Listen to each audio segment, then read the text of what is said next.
I remember the drive home. I had just dropped the kids off at my now ex-wife's place. I pulled into the driveway, walked into the house, and everything, of course, looked the same. Same furniture, kitchen, walls. Nothing had changed, and yet it felt like everything had. Everything was gone, the noise, the movement, the feeling of life happening inside that house. It was just quiet, but not in a peaceful way. It just felt like wrong kind of way. And from that point on, there was this low-level anxiety that never really went away from me. It's a bit shocking and depressing how long it actually takes to recover from a divorce.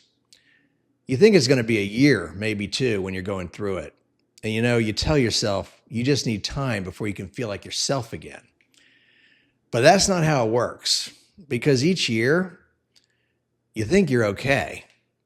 You're functioning, you're going to work. You're doing what responsible people do. And nothing really feels that wrong. It just feels a little flat, a little gray. So you don't really notice it that much because you have nothing really to compare it to. But then a year later, when you're just a bit more healed, you look back and you realize, damn, I was not okay at all. And then the same thing keeps happening. It happens again the next year. It's like you recover in layers and you don't even realize how far down you were until you finally come up for air. For me, that process, it wasn't 2 years, that's for sure. I would say it was probably 7. I'd say the 7-year mark was when I finally truly recovered. I think a divorce later in life, it inflicts a special kind of pain, really, because it's not just the loss of the marriage, it's the loss of time, right? In my case, 2 decades. And you look back at your life and you think, well, those were my best years and they're gone. And you don't get them back. And you just have to mourn that loss because it's big and it's absolutely permanent. There's nothing you can do about it. Eventually, you do start thinking forward, about what's left.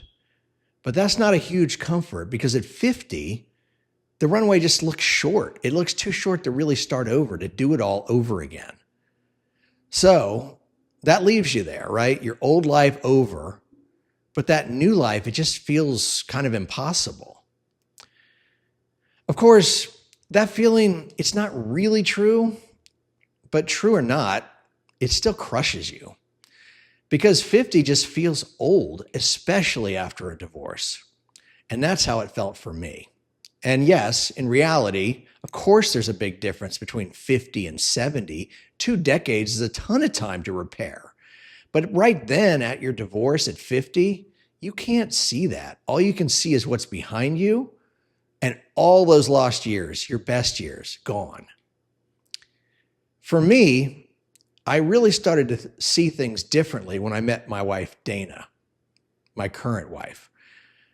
And I'm not going to just say this is the solution for everyone, right? Just find the right person, everything works out. Each person has to find their own path out of that, their own catalyst, so to speak, the turning point that kind of flips despair into hope. For me, my wife, Dana, was that turning point. I met Dana and slowly things started to shift. I didn't have to manufacture confidence out of thin air like I did before that. I didn't have to talk myself into hope anymore. It finally just showed up on its own. And the future finally stopped looking so incredibly bleak. But I think the most surprising part, it came later because what I have now with my wife, Dana, it's just not something I would have understood at 25 or even 30. Because what a difficult marriage taught me was the things that matter most. And they don't look extraordinary on the surface.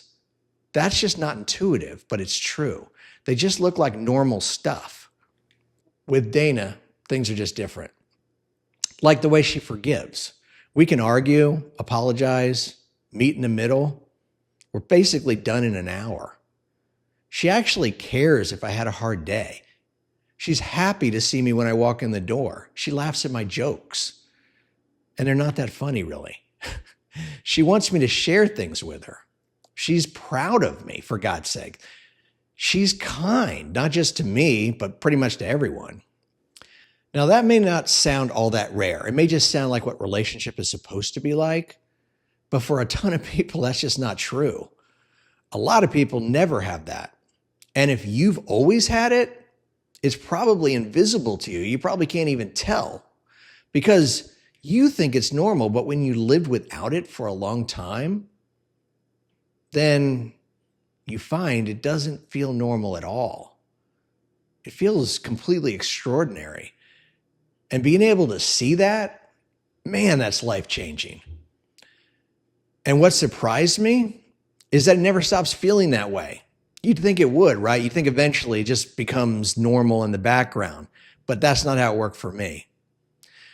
It just, I think, doesn't do that when you know what the other thing actually felt like. I can be sitting at dinner on a Tuesday, nothing really special happening, and I still feel it. It's an awareness that says, this is not nothing. This is the thing. Most people at that table would just call it dinner, and they're not wrong, but I know something they don't.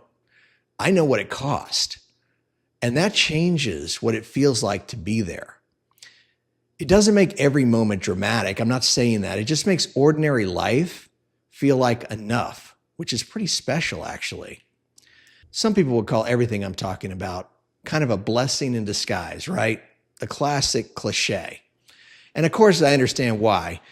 But I'm not sure I can really go along with that because that framing, it's just too clean. It says all that pain was worth it. And I don't know if I'm ready to say that.